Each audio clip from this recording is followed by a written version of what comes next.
안녕하세요. 까치살모입니다. 드디어 많은 분들이 오랫동안 기다려왔던 FA50의 개량 소요가 공군에 의해서 합참에 제출되었습니다. 물론 소요를 제기한다고 해서 무조건 그 소요가 받아들여지지는 않지만 솔직히 FA50 개량은 지금 이미 많이 늦어졌고 아무도 반대를 하고 있지 않기 때문에 공군의 소요 제기가 받아들여지지 않을 가능성은 거의 없기에 결론은 공군의 소요 제기는 FA50 개량 사업의 시작이라고 할 수 있을 것입니다.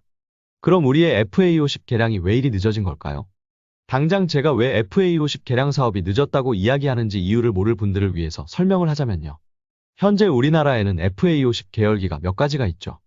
우선 고등운영기인 T-50이 있고, 그리고 전술입문기인 TA-50, 거기에 경전투기인 FA-50이 있습니다. 그리고 지금 우리나라군에 납품되는 기체 중에 가장 늦게 생산되고 있는 게 전술입문기인 TA-50 블록 2 20대가 아직도 생산 중이죠.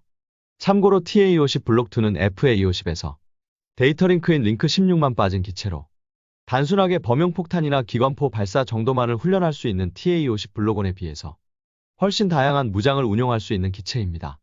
그리고 원래는 이 기체는 생산할 계획이 없었으나 카이의 FA-50 생산 라인이 2년 이상 전투기를 생산하지 못하고 정지되어 있어서 생산 라인 유지 차원에서 우리 공군이 발주한 기체입니다. 그런데 지금은 폴란드 등의 긴급 물량 발주로 인해서 오히려 우리의 TA-50 블록2의 생산이 밀리고 있는 실정이죠. 실제로 우리 카이가 폴란드에 긴급하게 공급했던 FA-50개 필러는 우리 공군의 TA-50 블록2로 생산되던 기체를 긴급하게 폴란드 수출 물량으로 돌린 기체입니다. 그래서 결론은 현재까지도 우리 군을 위한 FA-50 계열 기체들이 생산되는 중이지만 이 계열기들 중에서 가장 먼저 생산된 T-50의 초도기는 2005년에 우리 군에 납품되었습니다. 그렇기에 보통 전투기의 수명 주기를 30년이라고 했을 때 T-50의 중간 성능 개량은 2020년부터 이루어졌어야 합니다. 그러나 이제 겨우 이 사업이 공군에 의해서 소요가 제기되었기 때문에 실제로 개량되는 건 앞으로도 한참 뒤의 일이고 그래서 FA-50의 개량은 너무 늦었다는 것입니다. 보통 우리가 무기의 소요를 제기하고 실제로 도입이 시작되는 건 평균적으로 7년 정도 걸립니다. 물론 이보다 빠른 사업도 있고 아예 국내 개발을 해서 소요 제기 후에 15년 이상 걸리는 경우도 있지만 기본적으로 평균은 7년 정도 걸리기 때문에 지금 소요 제기를 하면 실제로 개량이 이루어지는 건 2031년이라는 뜻으로 그때가 되면 T-50은 생산된 지 무려 25년이 경과해 버리는 것입니다. 그래서 너무 늦었다고 이야기하는 것입니다. 물론 이 사업은 방사청과 카이 입장에서는 오래전부터 기다려왔던 사업이고 카이는 이미 개량을 위한 만반의 준비를 끝낸 상태이기 때문에 실제로 이 사업은 개량에 들어가는데 7년 이상씩 걸리지는 않을 것입니다. 제 예상으로는 3년에서 4년 정도 걸릴 거라고 봅니다. 그렇다고 해도 실제로 개량이 들어가는 건 잘해야 2027년 경일 테고 그래도 이미 T-50은 양산된 지 20년이 넘어가는 것입니다. 그럼 왜 이리 개량 사업이 늦어졌냐라고 한다면 결론은 이 개량 사업을 가장 기다려온 건 카이겠지만 공군은 급할 게 없었고 더욱이 지금까지 공군은 KF-21 보라매의 개발이나 F-35 도입 등 중요한 사업을 진행하고 있었기 때문에 이런 중요한 사업들을 하는 중간에 FA-50을 개량하게 되면 이런 사업들이 악영향을 받을 수 있기 때문이었습니다. 한마디로 말해서 FA-50을 개량해서 FA-50이 좀 더 다양한 임무를 소화해 낼 수 있게 되면 그만큼 F-35나 KF-21의 소요가 줄어들 수 있기 때문입니다. 그래서 공군에게 있어서 FA-50 개량은 결코 중요한 사업이 아니었고 또 빨리 할 사업도 아니었던 것입니다. 그에 반해서 카이 입장에서는 정말 간절히 바라고 기다려왔던 사업이 이 사업입니다. 왜냐하면 FA-50이 더 많이 수출되기 위해서는 우리 군의 개량 사업이 필수였기 때문입니다. 그럼 카이에게 이 사업이 왜 중요하냐라고 했을 때 여러분이 보기에는 앞으로 카이를 먹여 살리게 될 건 뭐라고 보시나요? 카이는 수리온이나 LAH 헬기 그리고 KF-21 등을 개발하고 생산하는 회사이지만 당장 우리의 헬기들이 대량 판매될 가능성은 없기에 헬기들은 카이에게 큰 돈벌이가 되지는 않습니다. 그렇다고 KF-21은 이제 막 개발되었고 상대적으로 가격이 비싼 기체이기 때문에 카이 입장에서도 이 기체가 당장 엄청나게 판매되어서 자신들에게 큰 돈벌이가 될 거라고는 기대하지 않습니다.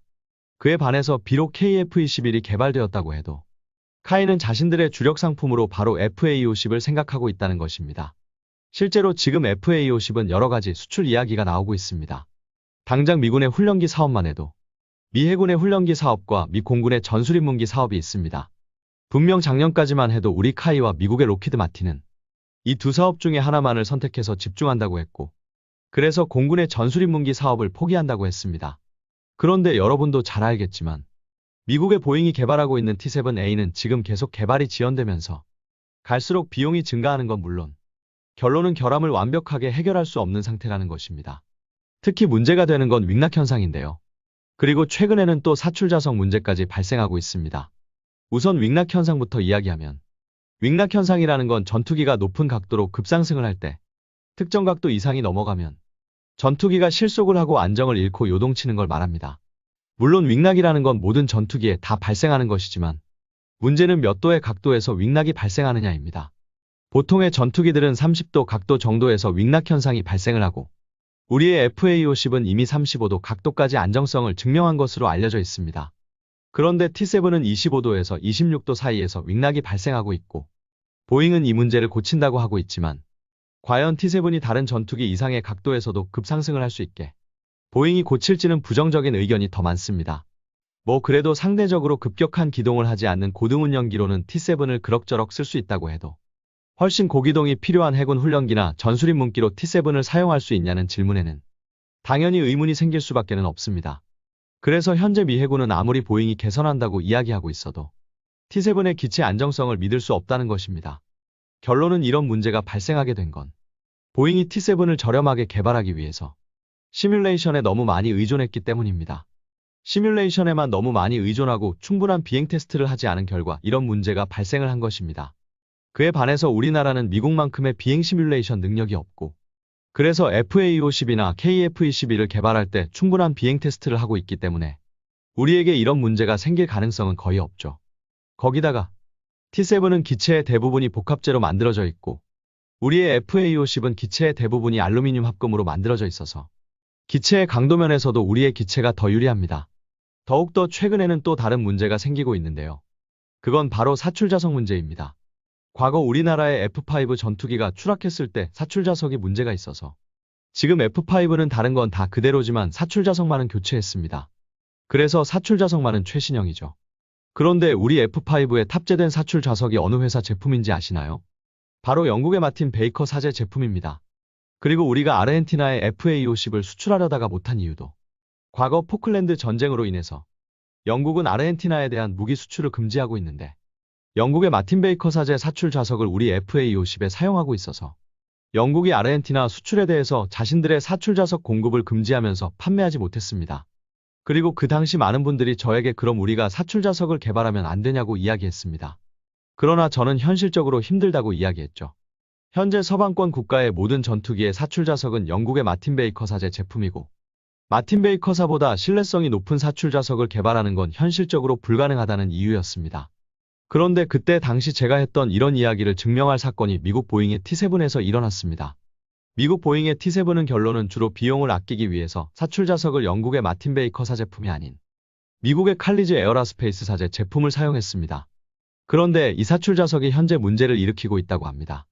사출 좌석 문제는 한 가지가 아닌 것으로 알고 있습니다. 기본적으로 사출 좌석이 사출할 때는 우선 도폭선으로 캐노피를 파괴한 후에 사출 좌석을 사출하는데요. T-7은 처음에는 도폭선의 폭발력이 너무 지나치게 커서 캐노피가 폭발하면서 발생하는 폭발압력이 조종사를 덮쳐서 조종사가 뇌진탕을 일으킬 가능성이 있다고 했습니다. 그래서 도폭선의 양을 줄였더니 이번에는 캐노피가 충분히 깨지지 않아서 그 파편이 조종사의 부상을 일으킬 가능성이 높다고 합니다. 그런데 사출 좌석의 문제는 이걸로 끝난 게 아니라 칼리즈 에어라스페이스 사제 사출 좌석이 오작동을 일으키기까지 하고 있다고 합니다. 물론 사출 좌석의 오작동 문제는 보잉의 잘못은 아닙니다. 그러나 문제는 이 사출 좌석의 문제를 해결하기 위해서는 시간이 필요하다는 것이 문제이고 그러면 당연히 T-7의 개발 시간과 개발비는 더 증가하게 된다는 게 문제죠. 그래서 사출 좌석은 아무나 만드는 게 아닙니다. 솔직히 사출 좌석은 아무나 만들 수는 있습니다. 그런데 문제는 만들어진 사출 좌석이 얼마나 신뢰성을 가지냐는 별개의 문제라는 것입니다. 그래서 서방권 전투기들은 거의 전부 영국의 마틴 베이커사의 사출 좌석을 사용하고 있는 것이고 우리나라도 심지어 엔진까지도 국산화를 한다고 하면서도 사출 좌석만은 국산화하지 않는 이유입니다. 그래서 T-7이 이런 문제를 겪고 있기 때문에 현재 미 해군은 실질적으로 자신들의 훈련기로 FA-50을 이미 낙점한 상태입니다. 결론은 보잉이 T-7의 문제를 해결한다고 하고 있지만 과연 윙락 같은 문제를 완벽하게 해결할 것인가 아니면 개선만 하고 말 것인가에 대해서 미국 내에서의 견해는 개선만 하고 말 것이라는 의견이 많고 그리고 그로 인해서 개발 시간까지 길어져서 갈수록 가격이 상승하고 있기 때문에 굳이 기동성도 떨어지고 기체 안정성도 떨어지는 기체를 미 해군이 도입할 필요가 있냐는 거죠. 더욱더 육상에서 운용하는 전투기에 비해서 함재기는 더 높은 강도를 요구한다는 점에서 미 해군은 훈련기가 항모에 착함하는 걸 요구하고 있지 않지만 터치다운은 요구하고 있기에 기체의 강도 면에서도 우리의 FA-50이 유리하고요.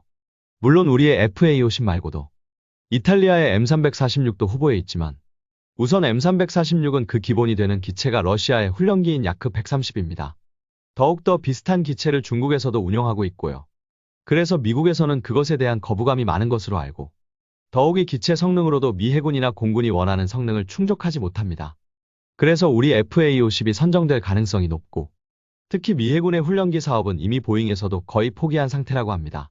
그래서 미 해군의 훈련기 사업은 사실상 우리의 FA-50이 선정될 게 거의 확실하고 그리고 원래는 포기하려 했던 미 공군의 전술임 문기 사업도 도전할 거라고 합니다. 그리고 결론은 미국의 보잉이 적절한 시기에 윙락 문제를 해결하지 못하면 상대적으로 고등 운영기에 비해서 더 급격한 기동을 요구하는 전술임 문기도 우리의 FA-50이 선정될 가능성이 높다는 것입니다. 그리고 재미있는 점은 태국의 전투기 사업인데요. 제가 전에 태국의 전투기 도입 사업에 우리의 KF-21을 엄청나게 싼 가격으로 제안했다는 이야기를 하기도 했는데요. 원래 이 사업에는 KF-21을 제안하기 전에 카이에서 FA-50을 제안하기도 했습니다. 그런데 카이에서 이때 제안한 모델이 상당히 재미있습니다. FA-50 블록 70이라는 모델을 제안했다고 합니다. 아마 F-16 블록 70을 의식한 게 아닌가 하는데요. 카이의 주장에 따르면 전투기가 가장 많이 사용하는 아음 속의 특정 구간에서는 기체의 성능이 FA-50이나 미국의 F-16이나 똑같기 때문에 F-16에 비해서 훨씬 싼 우리의 FA-50이 더 유리하다고 주장을 하고 있고 거기에 F-16의 최신 버전인 블록 70에 준하는 성능을 태국에 제안하고 있던 겁니다. 물론 카이가 말하는 블록 70이라는 기체가 어떤 기체인지는 구체적으로 알려진 게 없습니다. 그런데 문제는 이 모든 사업이 지금의 FA-50이 아닌 개량된 FA-50을 요구한다는 것입니다. 당장 미 공군의 전술임 문기도 기본으로 A사 레이더에 장착이 요구되고 있고 당연히 태국에 제안한 블록 70이라는 기체도 지금의 FA-50이 아닌 개량된 FA-50일 것입니다. 그런데 문제는 이런 개량 사업을 하는데 개량 비용을 누가 내느냐입니다. 당장 최근에 나온 이야기 중에 하나가 폴란드에 수출되는 FA-50PL 문제입니다. 여러분도 알겠지만 우리는 폴란드에 FA-50을 수출하고 있고 차후에는 우리가 현재 폴란드에 수출하고 있는 FA-50 게필러가 아닌 더 개량된 FA-50PL을 개발해서 수출을 해야 합니다. 그러기 위해서 폴란드는 FA-50PL에 A사 레이더를 통합하고 HMD를 통합해서 사이드와인더 X를 통합하기로 했습니다. 그런데 문제는 바로 암남미사일의 통합입니다. 최근에 나온 기사에 따르면 폴란드는 암남미사일의 통합을 결정하지 않았고 지금 암남미사일 통합을 위해서 아직도 미국과 협상 중이고 특히 높은 통합 비용 때문에 굳이 암남을 통합할 필요성이 있냐는 의문이 폴란드 내에서도 생기고 있다는 것입니다. 결론은 그래서 지금 막대한 국방비를 지출하고 있는 폴란드마저도 그 비용 때문에 FA-50의 암남을 통합하는 걸 망설이고 있다는 이야기입니다. 그래서 카이는 우리 공군의 FA-50 개량을 강력히 원했던 것입니다. 결론은 우리 공군이 이번 FA-50 개량 사업에서 얼마나 많은 개량을 해주느냐에 따라서 우리 FA-50의 수출량이 달라질 거라는 것입니다. 그래서 카이에서는 최대한 많은 개량을 하기를 강력히 원하고 있습니다. 그러나 문제는 우리 공군은 별로 그럴 생각이 없다는 것입니다. 우리 공군에게 있어서 FA-50은 2성급 경전투기입니다. 이런 경전투기에 막대한 투자를 해서 대규모 개량을 할 필요가 있냐는 것입니다. 그래서 우리의 FA-50은 어떤 개량이 이루어질 것이냐가 중요한 건데요. 오늘은 우리가 FA-50을 왜 개량해야 하는지 이야기만 했는데도 영상이 너무 길어졌고요. 당연히 FA-50이 어떻게 개량될지도 말해야 하는데 이것도 해야 할 이야기가 많기 때문에 FA-50이 어떻게 개량될지는 다음번 영상에서 이야기하도록 하겠습니다. 아무튼 어찌되었든 우리와 카이가 오랫동안 기다려왔던 FA-50의 개량 사업이 본격적으로 시작되었습니다. 이번 개량을 통해서 FA-50의 성능이 대폭 올라가서 더 많은 수출이 되길 기대합니다. 이상 영상 봐주셔서 감사합니다.